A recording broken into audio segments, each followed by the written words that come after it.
ರೈತರ ಜೊತೆ ಸರ್ಕಾರದ ಸಂಧಾನ ವಿಫಲ. ಬೇಡಿಕೆ ಈಡೇರಿಕೆಗೆ 24 ಗಂಟೆ ಡೆಡ್ಲೈನ್. ಸಚಿವರಿಗೆ ಭದ್ರತೆ, ಸಭೆಯಲ್ಲಿ ಆಕ್ರೋಶ. ರಾಜ್ಯ ಸರ್ಕಾರಕ್ಕೆ ಕಬ್ಬಿಣದ ಕಡಲೆಯಾಗಿ ಮಾರ್ಪಟ್ಟಿರುವ ಕಬ್ಬು ಬೆಲೆ ನಿಗದಿ ವಿಚಾರ ದಿನೇ ದಿನೇ ಇನ್ನಷ್ಟು ಜಟಿಲಗೊಳ್ತಾ ಇದೆ. ಕಬ್ಬು ಬೆಳೆಗಾರರ ಜೊತೆಗಿನ ಸಂಧಾನ ವಿಫಲವಾಗಿದೆ. ಸರ್ಕಾರದ ಭರವಸೆಗಳು ಗಾಳಿಯಲ್ಲಿ ತೂರಿ ಹೋಗಿವೆ. ತಾಳ್ಮೆ ಕಳೆದುಕೊಂಡ ರೈತ ಸಮೂಹ ಇದೀಗ ಸಿಡಿದೆದ್ದಿದೆ. ತಮ್ಮ ಬೇಡಿಕೆ ಈಡೇರಿಕೆಗೆ ರೈತರು ಸರ್ಕಾರಕ್ಕೆ ಕೇವಲ 24 ಗಂಟೆಗಳ ಡೆಡ್ಲೈನ್ ನೀಡಿದ್ದಾರೆ. ನಾಳೆ ಇಡೀ ರಾಜ್ಯದ ರಾಷ್ಟ್ರೀಯ ಹೆದ್ದಾರಿಗಳು ಸ್ತಬ್ಧವಾಗುವ ಎಲ್ಲ ಲಕ್ಷಣಗಳು ಕೂಡ ಕಾಣಿಸ್ತಾ ಇದೆ. ಟನ್ ಕಬ್ಬಿನ ಬೆಲೆಯನ್ನ ಕನಿಷ್ಠ 3,500 ರೂಪಾಯಿಗೆ ನಿಗದಿಪಡಿಸುವುದು ಸೇರಿ ವಿವಿಧ ಬೇಡಿಕೆ ಮುಂದಿಟ್ಟುಕೊಂಡು ರೈತರು ಆರಂಭಿಸಿರುವ ಹೋರಾಟದ ಬೃಹತ್ ಚಳವಳಿ ತೀವ್ರ ಸ್ವರೂಪವನ್ನು ಪಡಿತಾ ಇರುವುದು ಸರ್ಕಾರವನ್ನ ಸಂಕಷ್ಟಕ್ಕೆ ಸಿಲುಕಿಸಿದೆ. ರೈತರ ಆಕ್ರೋಶದ ಕಟ್ಟೆ ಒಡೆದಿದ್ದು ಈಗ ಪರಿಸ್ಥಿತಿ ಕೈಮೀರಿ ಹೋಗುವ ಸಾಧ್ಯತೆ ಇದ್ದು, ಇಂದು ನಡೆಯುವ ಸಚಿವ ಸಂಪುಟ ಸಭೆಯತ್ತ ರೈತರ ಚಿತ್ತ ನೆಟ್ಟಿದೆ. ಸಭೆಯಲ್ಲಿ ರೈತರಿಗೆ ಸಿಹಿ ಸಿಗುತ್ತಾ? ಅನ್ನದಾತರ ಬೇಡಿಕೆಗೆ ಸರ್ಕಾರ ಗ್ರೀನ್ ಸಿಗ್ನಲ್ ಕೊಡುತ್ತಾ? ನೋಡಬೇಕು. ಅಲ್ಲದೆ ನಿನ್ನೆ ನಡೆದ ಸಂಧಾನ ಸಭೆ ವಿಫಲವಾಗಿದ್ದೇಕೆ? ಸ್ಪಾಟ್ಗೆ ಬಂದಿದ್ದ ಎಚ್.ಕೆ. ಪಾಟೀಲ್ ರೈತರಿಗೆ ಏನ್ ಭರವಸೆಯನ್ನ ನೀಡಿದ್ರು? ರೈತರು ಯಾಕೆ ಒಪ್ಪಲಿಲ್ಲ? ಕಂಪ್ಲೀಟ್ ಡೀಟೇಲ್ಸ್ ಎಲ್ಲಿದೆ?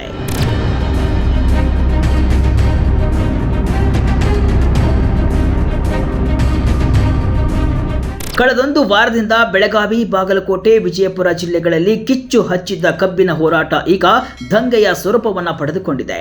ಟನ್ ಕಬ್ಬಿಗೆ ಕನಿಷ್ಠ 3,500 ರೂಪಾಯಿ ನಿಗದಿ ಮಾಡಲೇಬೇಕು ಅನ್ನೋದು ರೈತರ ಏಕೈಕ ಬೇಡಿಕೆ. ಇದು ನ್ಯಾಯಯುತ ಬೇಡಿಕೆ. ಆದರೆ ಸರ್ಕಾರ ಮಾತ್ರ ಕೇಂದ್ರ ಸರ್ಕಾರದತ್ತ ಬೊಟ್ಟು ಮಾಡಿ ನುಣುಚಿಕೊಳ್ತಾ ಇದೆ. ಇದು ರೈತರ ಪಿತ್ತವನ್ನ ನೆತ್ತಿಗೇರಿಸಿದೆ.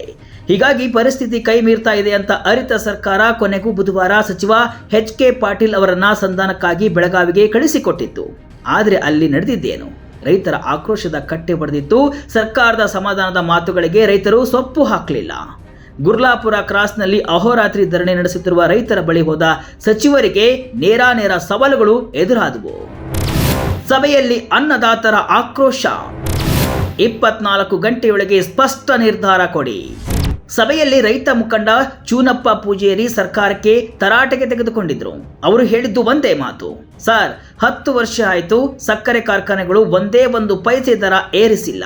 ಅವೈಜ್ಞಾನಿಕ ದರ ನೀಡಿ ನಮ್ಮನ್ನ ವಂಚಿಸುತ್ತಲೇ ಬಂದಿದ್ದಾರೆ.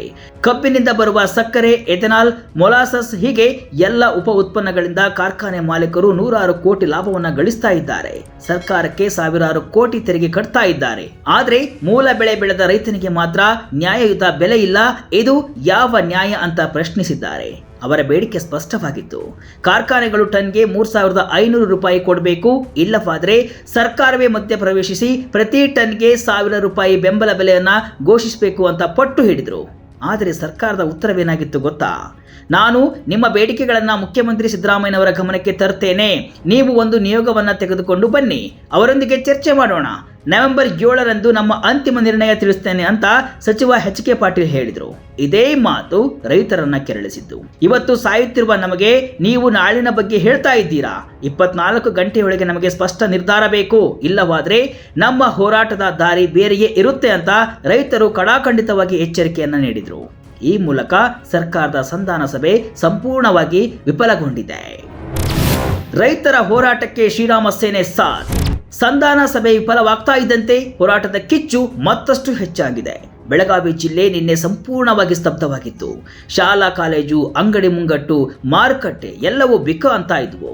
ರಸ್ತೆ ಸಂಚಾರ ಸಂಪೂರ್ಣ ಸ್ಥಗಿತಗೊಂಡಿತ್ತು. ಹೋರಾಟಕ್ಕೆ ಇದೀಗ ಶ್ರೀರಾಮ ಸೇನೆಯ ಪ್ರಮೋದ್ ಮುತಾಲಿಕ್ ಕೂಡ ಧ್ವನಿಗೂಡಿಸಿದ್ದಾರೆ.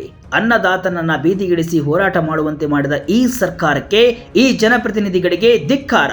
ರೈತರಿಂದಲೇ ತಾವು ಮತ್ತು ತಮ್ಮ ಕಾರ್ಖಾನೆಗಳು ಎಂಬುದನ್ನು ಮಾಲೀಕರು ಅರಿತುಕೊಳ್ಬೇಕು ಅಂತ ಕಿಡಿಕಾರಿದ್ದಾರೆ. ಸರ್ಕಾರಕ್ಕೆ ನೀಡಿದ 24 ಗಂಟೆಗಳ ಗಡುವು ಮುಗಿಯುತ್ತಾ ಬಂದಿದೆ. ಒಂದು ವೇಳೆ ಸರ್ಕಾರ ಸ್ಪಂದಿಸದಿದ್ದರೆ ನಾಳೆ ಅಂದ್ರೆ ನವೆಂಬರ್ 7ರಂದು ಇಡೀ ರಾಜ್ಯಾದ್ಯಂತ ರಾಷ್ಟ್ರೀಯ ಹೆದ್ದಾರಿಗಳನ್ನು ಬಂದ್ ಮಾಡಿ ಧರಣಿ ನಡೆಸುವುದಾಗಿ ರೈತ ಮುಖಂಡ ಚೂನಪ್ಪ ಪೂಜೇರಿ ಎಚ್ಚರಿಕೆಯನ್ನ ನೀಡಿದ್ದಾರೆ. ಈ ಹೋರಾಟದಲ್ಲಿ 50 ಲಕ್ಷಕ್ಕೂ ಅಧಿಕ ರೈತರು ಭಾಗವಹಿಸಲಿದ್ದಾರೆ ಅಂತ ಅವರು ಹೇಳಿದ್ದಾರೆ. ಇದು ರಾಜ್ಯವನ್ನ ಸಂಪೂರ್ಣ ಅಲುಗಾಡಿಸುವ ಸಾಧ್ಯತೆ ಇದೆ. ಬೇರೆ ಬೇರೆ ರಾಜ್ಯಗಳಲ್ಲಿ ಹೇಗಿದೆ ಕಬ್ಬಿನ ದರ? ಹಾಗಾದರೆ ಕರ್ನಾಟಕದ ರೈತರು ಕೇಳುತ್ತಿರುವ ಬೆಲೆ ಅಷ್ಟೊಂದು ಹೆಚ್ಚಾಗಿದೆಯಾ? ನಮ್ಮ ರೈತರು ಯಾಕಿಷ್ಟು ಆಕ್ರೋಶಗೊಂಡಿದ್ದಾರೆ? ಬೇರೆ ರಾಜ್ಯಗಳಲ್ಲಿ 1 ಟನ್ ಕಬ್ಬಿಗೆ ಎಷ್ಟು ಬೆಲೆ ಇದೆ ಗೊತ್ತಾ? ಅದನ್ನ ನೋಡೋಣ. ತಮಿಳುನಾಡು, ಇಲ್ಲಿ ದೇಶದಲ್ಲಿ ಅತಿ ಹೆಚ್ಚು ದರವಿದೆ. ಪ್ರತಿ ಟನ್ಗೆ ಬರೋಬ್ಬರಿ 4025ರಿಂದ 4150 ರೂಪಾಯಿ. ಉತ್ತರ ಪ್ರದೇಶ, ಹರಿಯಾಣ, ಪಂಜಾಬ್ ಇಲ್ಲೂ ಕೂಡ ರಾಜ್ಯ ಸಲಹಾ ಬೆಲೆ ಹೆಚ್ಚಾಗಿದ್ದು ಪ್ರತಿ ಟನ್ಗೆ 3900 ರೂಪಾಯಿಯಿಂದ 4000 ರೂಪಾಯಿ ಇದೆ. ಇನ್ನು ಗುಜರಾತ್, ಇಲ್ಲಿ 3851ರಿಂದ 3901 ರೂಪಾಯಿ ದರವಿದೆ. ಇನ್ನು ಮಧ್ಯಪ್ರದೇಶದಲ್ಲಿ 3800ರಿಂದ 3900 ರೂಪಾಯಿ ಇದೆ. ಹಾಗೆ ಮಹಾರಾಷ್ಟ್ರದಲ್ಲೂ ಕೂಡ 3700 ರೂಪಾಯಿಯಿಂದ 3751 ರೂಪಾಯಿ ಸಿಗುತ್ತೆ. ಸಂಪುಟ ಸಭೆಯತ್ತ ರೈತರ ಚಿತ್ತ. ಈ ಎಲ್ಲ ಬೆಳವಣಿಗೆಗಳ ನಡುವೆ ಇಂದು ನಡೆಯಲಿರುವ ರಾಜ್ಯ ಸಚಿವ ಸಂಪುಟ ಸಭೆ ಅತ್ಯಂತ ಮಹತ್ವ ಪಡೆದುಕೊಂಡಿದೆ. ಈ ಸಭೆಯಲ್ಲಿ ಕಬ್ಬು ಬೆಲೆ ನಿಗದಿಯ ಬಗ್ಗೆ ನಿರ್ಣಾಯಕ ಚರ್ಚೆಯಾಗುವ ಸಾಧ್ಯತೆ ಇದೆ. ರೈತರ ಆಕ್ರೋಶ, ನಾಳಿನ ಹೆದ್ದಾರಿ ಬಂದ್, ಎಚ್ಚರಿಕೆ ಹಿನ್ನೆಲೆಯಲ್ಲಿ ಸರ್ಕಾರ ಇಂದು ಒಂದು ಸ್ಪಷ್ಟ ನಿರ್ಧಾರಕ್ಕೆ ಬರಲೇಬೇಕಾದ ಅನಿವಾರ್ಯತೆ ಇದೆ. ಇದು ಸಿದ್ದರಾಮಯ್ಯ ಸರ್ಕಾರಕ್ಕೆ ನಿಜಕ್ಕೂ ಅಗ್ನಿ ಪರೀಕ್ಷೆಯಾಗಿದೆ. ಸರ್ಕಾರ ರೈತರ ಕೈ ಹಿಡಿಯುತ್ತದೆಯೋ ಅಥವಾ ಕಾರ್ಖಾನೆ ಮಾಲೀಕರ ಪರ ನಿಲ್ಲುತ್ತೋ ಎಂಬುದನ್ನು ಇಡೀ ರಾಜ್ಯದ ರೈತರು ಎದುರು ನೋಡ್ತಾ ಇದ್ದಾರೆ. ಒಟ್ನಲ್ಲಿ ಸರ್ಕಾರದ ಒಂದು ನಿರ್ಧಾರಕ್ಕಾಗಿ ರೈತರು ಕಾಯ್ತಾ ಇದ್ದಾರೆ. 24 ಗಂಟೆಗಳ ಗಡುವು ಮುಗಿಯುತ್ತಾ ಬಂದಿದೆ. ಸರ್ಕಾರದ ನಿರ್ಧಾರ ರೈತರ ಪರವಾಗಿ ಬರದಿದ್ರೆ ನಾಳೆ ರಾಜ್ಯದ ಹೆದ್ದಾರಿಗಳು ರೈತರ ಹೋರಾಟದ ಕಹಳೆಯಿಂದ ಮೊಳಗಲಿವೆ. ಇದು ಕೇವಲ ಕಬ್ಬಿನ ಬೆಲೆ ಹೋರಾಟವಲ್ಲ, ಇದು ಅನ್ನದಾತನ ಅಸ್ತಿತ್ವದ, ಸ್ವಾಭಿಮಾನದ ಹೋರಾಟ. ಸರ್ಕಾರ ರೈತರ ಕೈ ಬಲಪಡಿಸುತ್ತಾ ಅಥವಾ ಮತ್ತೆ ಕೇಂದ್ರದ ಕಡೆ ಬೊಟ್ಟು ಮಾಡುತ್ತಾ, ರೈತರ ಮುಂದಿನ ನಿರ್ಧಾರಗಳು ಏನಾಗಲಿದೆ ಎಂಬುದನ್ನು ಕಾದು ನೋಡಬೇಕಿದೆ. ಈ ವಿಡಿಯೋವನ್ನು ನೀವು ಸಂಪೂರ್ಣವಾಗಿ ನೋಡಿದರೆ ಇಲ್ಲಿದೆ ನಿಮಗೊಂದು ಪ್ರಶ್ನೆ. ರೈತರೊಂದಿಗೆ ಸಂಧಾನ ಮಾತುಕತೆ ನಡೆಸಲು ಸರ್ಕಾರ ಕಳುಹಿಸಿದ ಸಚಿವರು ಯಾರು? Option A Santosh Lad, option B Shivananda Patil, option C Krishna Byregowda, option D HK Patil. ಸರಿಯಾದ ಉತ್ತರವನ್ನ ಕಾಮೆಂಟ್ ಮೂಲಕ ತಿಳಿಸಿ.